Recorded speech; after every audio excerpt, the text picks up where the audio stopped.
Livro do profeta Isaías, capítulo 54. Leremos para basearmos, tirarmos daqui, pela graça de Deus, um ensino para os nossos corações. Canta alegremente, ó estéril, que não deste à luz. Exulta com alegre canto e exclama, tu que não tivesses dores de parto. Porque mais são os filhos da mulher solitária do que os filhos da casada, diz o Senhor. Alarga o espaço da tua tenda, estenda-se o todo da tua habitação. Não o impeças, alonga as tuas cordas e firma bem as tuas estacas, porque transbordarás para a direita e para a esquerda. A tua posteridade possuirá as nações e fará que se povoem as cidades assoladas. Não temas, porque não serás envergonhada, e não te envergonhes, porque não sofrerás humilhação, pois te esquecerás da vergonha da tua mocidade, e não mais te lembrarás do opróbrio da tua viuvez. Porque o teu Criador é o teu marido, o Senhor dos exércitos é o seu nome. O Deus, o Santo de Israel, é o teu Redentor. Ele é chamado o Deus de toda a terra. Porque o Senhor te chamou como a mulher desamparada e de espírito abatido, como a mulher da mocidade, que fora repudiada, diz o teu Deus. Por breve momento te deixei, mas com grandes misericórdias torno a acolher-te. Num ímpeto de indignação, escondi de ti a minha face por um momento, mas com misericórdia eterna me compadeço de ti, diz o Senhor, o teu Redentor. Porque isto é para mim como as águas de Noé, pois jurei que as águas de Noé não mais inundariam a terra. Assim jurei que não mais me iraria contra ti, nem te repreenderia. Porque os montes se retirarão e os outeiros serão removidos, mas a minha misericórdia não se apartará de ti, e a aliança da minha paz não será removida, diz o Senhor, que se compadece de ti.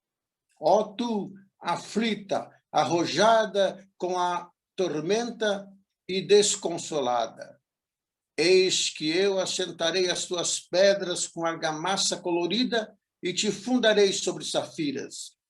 Farei os teus baluartes de rubis, as tuas portas de carcúnculos e toda a tua muralha de pedras preciosas. Todos os teus filhos serão ensinados do Senhor, e será grande a paz de teus filhos. Serás estabelecida em justiça, longe da opressão, porque já não temerás, também do espanto, porque não chegará a ti. Eis que poderão suscitar contendas, mas não procederá de mim. Quem conspira contra ti, cairá diante de ti. Eis que eu criei o ferreiro, que assopra as brasas no fogo, e que produz a arma para o seu devido fim. Também criei o assolador para destruir. Toda arma forjada contra ti não prosperará. Toda língua que ousar contra ti em juízo, tu a condenarás. Esta é a herança dos servos do Senhor e o seu direito que de mim procede, diz o Senhor. Aleluia. Amém. A palavra de Deus é maravilhosa, abençoadora, e no dizer dos discípulos que ouviram de Jesus os ensinos a caminho de Emaús, ela nos dá uma ardência no coração, ela toca no nosso coração, ela, para usar um termo comum, ela mexe com a nossa mente, porque Nós ficamos admirados de ver quantas maravilhas. Nós ficaríamos dias e dias analisando esse texto, mas eu quero focar na questão dos efeitos da ressurreição de Jesus. O que a ressurreição de Jesus tem a ver com essa profecia? E o que essa profecia tem a ver com a ressurreição de Jesus? Em meio a tantas mortes que estamos assistindo, e até mesmo nos aproximando dela, de repente, em função de contrair esse vírus que está aí chovendo sobre a humanidade, como cantar alegremente? E nem só em função do vírus que está atacando a humanidade, mas também o próprio texto aparentemente traz uma incoerência, uma incongruência. Canta alegremente, ó estéril. Por que uma estéril vai cantar alegremente? E depois ainda diz que ela deve exultar com alegre canto. Como? Como é possível cantar alegremente em meio a tribulações, em meio a esterilidades, seja ela das pessoas, das mulheres, seja ela das árvores, como diz o profeta Joel, a figueira que não dá fruto, a oliveira que não dá fruto, a vaca, o gado que não produz? Como cantar alegremente? Amados irmãos, o cumprimento dessa profecia só acontece com a ressurreição de Jesus. A expansão do reino de Deus, o alargamento da tenda, do espaço de Deus sobre a terra se cumpre na ressurreição de Jesus. Os pecados de Israel quebraram a aliança com Deus, mas não frustraram, não impediram o propósito pactual de Deus de multiplicar o seu povo conforme promessa que havia feito a Abraão, seu servo, seu amigo. E porque a ressurreição de Jesus garante a sua presença no mundo e na igreja, a sua presença conosco, seus servos. Então, a igreja, sim, ela pode e deve cantar alegremente àquele que morreu, venceu a morte e agora vive para fazer cumprir a profecia entregue a Isaías, aumento da sua tenda, a profecia da expansão do reino de Deus sobre a face da terra. Não é mais somente o Israel, mas agora em Jesus Cristo ressuscitou, expandido, é o Israel espiritual. Por isso Jesus disse, ide e pregai o evangelho a toda criatura, porque eu vou fazer cumprir pela minha igreja essa profecia que eu outorguei ao meu servo no passado. E ninguém pode negar que Jesus Cristo era conhecedor das profecias, porque ele é o Senhor da palavra. Por todo o mundo, Jesus está fazendo crescer, alargar a sua tenda,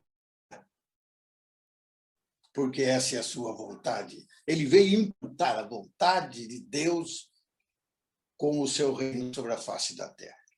No capítulo 23, desculpe, no capítulo 53, o capítulo anterior, o profeta descreve os sofrimentos do Messias, o cumprimento da redenção do pecador. Ele é o Redentor. O profeta diz assim, certamente ele tomou sobre si as nossas enfermidades e as nossas dores levou sobre si, e nós o reputávamos por aflito, ferido de Deus e oprimido. Mas ele foi transpassado pelas nossas transgressões e moído pelas nossas iniquidades. O castigo que nos traz paz estava sobre ele. Estávamos desviados, desgarrados, como ovelhas, cada um pelo seu caminho. Mas o Senhor fez cair sobre ele a iniquidade de todos nós. Ele foi oprimido, ele foi humilhado, mas não abriu a sua Como cordeiro foi levado ao matadouro, e como ovelha muda perante os seus tosquiadores, não abriu a sua boca. Jesus cumpriu a vontade do Pai para a nossa redenção na cruz do Calvário. E Jesus cumpriu a vontade do Pai para a implantação do reino na terra, através da sua ressurreição. E o apóstolo Paulo, então, vai escrever: se Cristo não ressuscitou, é vã a nossa pregação e é vã a vossa fé.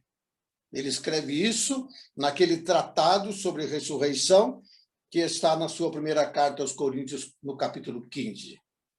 Se Cristo não ressuscitou, é vã a nossa pregação e é vã a vossa fé. Se Cristo não ressuscitou, essa profecia não se cumpre. Se Cristo não ressuscitou, não há alargamento da tenda. Se Cristo não ressuscitou, não há como esticar as cordas. Se Cristo não ressuscitou, não há como fincar as estacas. Se Cristo não ressuscitou, está tudo perdido.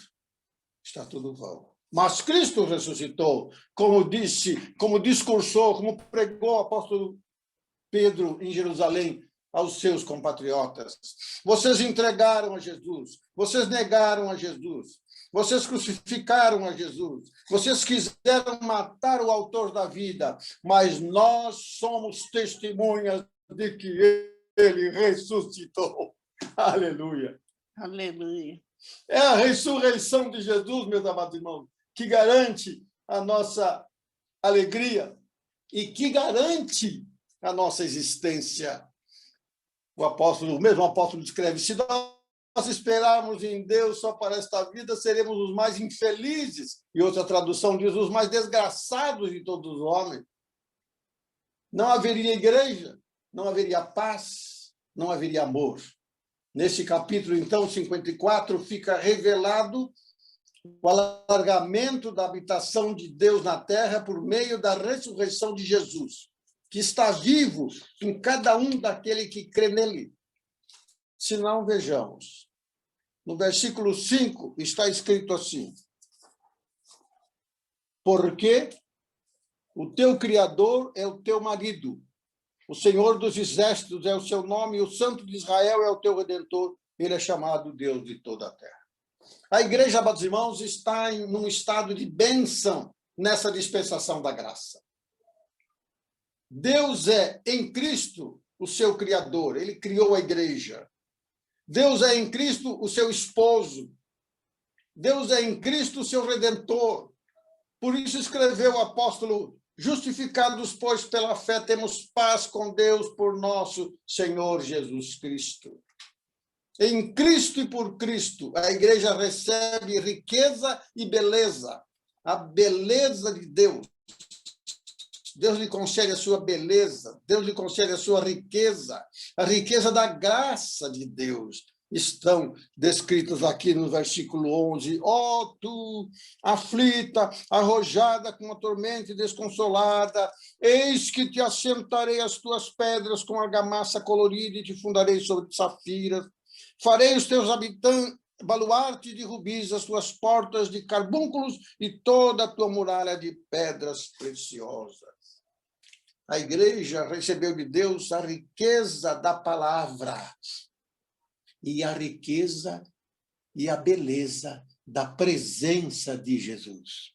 Temos um canto que diz: a presença de Jesus enche o coração de luz. Sim, porque ele é a luz do mundo. Enquanto o mundo jaz no pecado e morre no pecado, porque o salário do pecado é a morte, a igreja do Cristo ressurreto está viva nele, fora do alcance do poder de qualquer inimigo ou de qualquer acusador, como nós lemos aqui no versículo 17. É impressionante esta bênção que Deus deu para a igreja. Toda arma forjada contra ti não prosperará. Toda língua que usar contra ti em juízo, tu a condenarás. Esta é a herança dos servos do Senhor. Aleluia. Amados irmãos, A ressurreição de Jesus é a garantia de que não há condenação contra nós, porque tudo foi pago e ele está vivo para garantir a vida. Por isso escreve o apóstolo: nenhuma condenação há para os que estão em Cristo Jesus. Que Jesus maravilhoso. Jesus vivo. Sabemos que a morte põe fim à vida. A vida é efêmera, é como uma erva que floresce, murcha e seca, no dizer do salmista. Mas quando Jesus Cristo ressuscitou, a eternidade invadiu o reino da morte. E de dentro do reino da morte, Jesus vai gritar, Jesus vai dizer, Jesus vai garantir que nós estamos livres da morte, porque ele disse: quem crê em mim, ainda que esteja morto, viverá. Aquele que vê a mim, de maneira nenhuma lançarei fora, pelo contrário, eu o ressuscitarei no último dia. E ele não apenas disse isso, mas graças a Deus, ele ressuscitou. Aleluia. E porque ele ressuscitou, nós podemos crer que ele nos ressuscitará, porque ele é a primícia daqueles que ressuscitarão. Ele ressuscitou para garantir que a nossa fé não seja em vão. Tudo que fazemos, tudo que vivemos, será restaurado nele e por ele e para ele. Nessa aliança que ele quis fazer conosco. E essa aliança que ele quis fazer conosco, a igreja, é uma aliança incondicional. Olha o que diz aqui o versículo 9, aliança incondicional, porque isto é para mim como as águas de Noé, pois jurei que as águas de Noé não mais inundariam a terra. Assim jurei que não mais me iraria contra ti, nem te repreenderia. Incondicionalmente, pela graça, sem mérito nenhum da nossa parte, Deus quis nos amar e nos isentar do juízo que ele trará sobre a terra. Essas são algumas das bênçãos que a igreja recebeu pela ressurreição de Cristo Jesus. E a ressurreição de Jesus Cristo é factual, atende a todas as demandas expostas pelos profetas e atende também às demandas que Deus determinou para a salvação do pecador. Cristo na cruz, eu disse há pouco, completou a obra da redenção, pagou o preço do resgate. Por isso ele é o Redentor, que o profeta denomina aqui. E Cristo, na ressurreição, garantiu a vida dos redimidos. Salvando em toda parte, salvando no mundo todo, o ressurreto usa a igreja para alongar as cordas, expandir o reino de Deus. Cada crente está vivendo a vida do ressurreto com o ressurreto. E você que crê na ressurreição de Jesus Cristo faz parte dessa expansão do reino de Deus. Mas você não é o último. Você deve, como ressurreto em Cristo Jesus, deve pregar o evangelho, deve anunciar essa ressurreição. Porque se você não anunciar, você vai viver na mesmice de uma fé inoperante, estéril, no ócio. A rotina do não fazer nada, essa rotina adoece. O costume de não fazer nada envelhece, enferruja, no dizer de Lutero, e a mesmice mata. Nós, como igreja, diante desta profecia, da qual fazemos parte porque somos o cumprimento dela em Cristo Jesus, devemos pregar o evangelho. Não devemos ficar pálidos, desanimados, abatidos por qualquer enfermidade até que assole o mundo, como está acontecendo agora. Está com falta de ar? Então encaminha 2 versículos por dia, um de manhã, um de tarde para alguém, para um amigo seu. 2 por dia. Está sentindo febre? Então, alonga as tuas cordas, louva a Deus. Alonga as cordas vocais e alonga as cordas da sua pregação, para que os seus vizinhos escutem que você está louvando a Deus. Mas esse homem está doente, está cantando. Você está pregando o evangelho, você está cumprindo essa profecia com a graça de Cristo Jesus.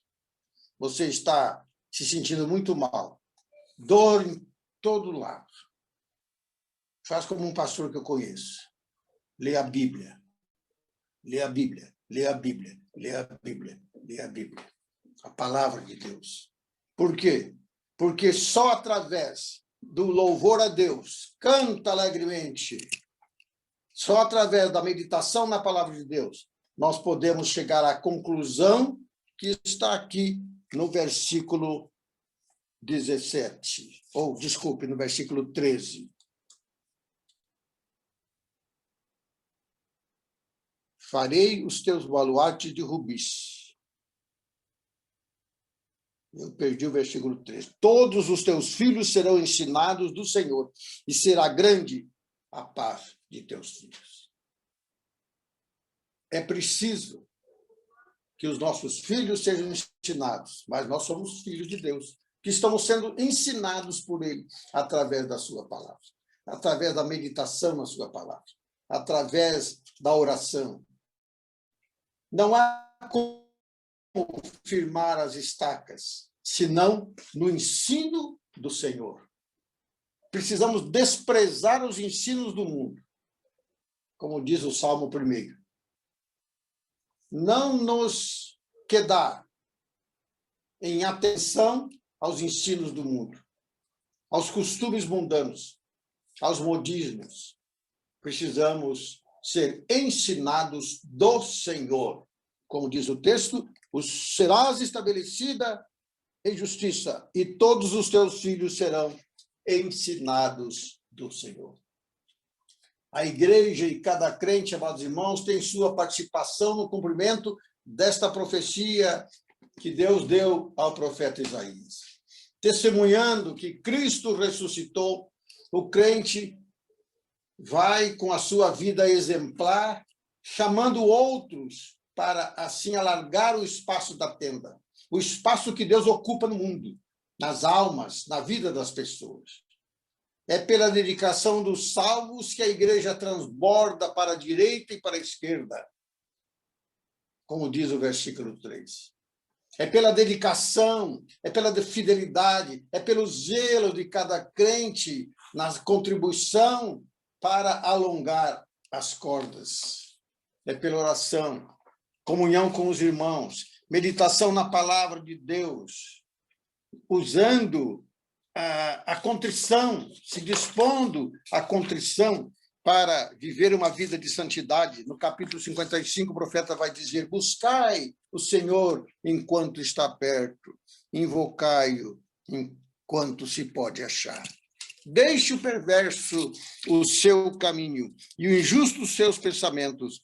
Converta-se ao Senhor, que se compadecerá dele, e volte-se para o nosso Deus, porque é rico em perdoar. Pecamos porque somos pecadores. Nós devemos confessar a Deus os nossos pecados, não nos presumindo melhor do que ninguém, mas nos preparando para sermos os anunciadores da expansão do reino de Deus sobre a face da terra, do alargar o espaço da habitação, do esticar as cordas e do firmar bem as estacas na palavra de Deus, na obediência a Deus, nas doutrinas puramente bíblicas, não dando ouvidos a costumes, a ideologias e a ensinos que não estão na palavra de Deus. Tudo isso é possível, tudo isso está acontecendo no mundo hoje. Mesmo, ou até porque, até em função dessa pandemia, muitas pessoas estão ouvindo o evangelho. Nunca se teve tanta mensagem nas mídias ou nas multimídias sociais, porque Deus está operando a expansão do seu reino. E isto só foi e é possível porque Jesus ressuscitou. Graças a Deus. Porque ele vive, nós viveremos. Nada nos separará do amor de Deus em Cristo Jesus, o ressurreto. O apóstolo Paulo, na sua carta aos Romanos, capítulo 8, versículo 35, diz assim: Quem nos separará do amor de Cristo? Será tribulação, ou angústia, ou perseguição, ou fome, ou nudez, ou perigo, ou espada? Como está escrito, por amor de ti, somos entregues à morte o dia todo, fomos considerados como ovelhas para um matadouro. Em todas estas coisas, porém, somos mais que vencedores por meio daquele que nos amou. Porque eu estou bem certo de que nem a morte, nem a vida, nem os anjos, nem os principados, nem as coisas do presente, nem do porvir, nem os poderes, nem a altura, nem a profundidade, nem os governos, nem vírus nenhum, nem qualquer outra criatura poderá nos separar do amor de Deus que está em Cristo Jesus, nosso Senhor, aquele que morreu e ressuscitou, e está vivo e voltará. Aleluia. aleluia. Louvado seja Deus. Amém. Amém.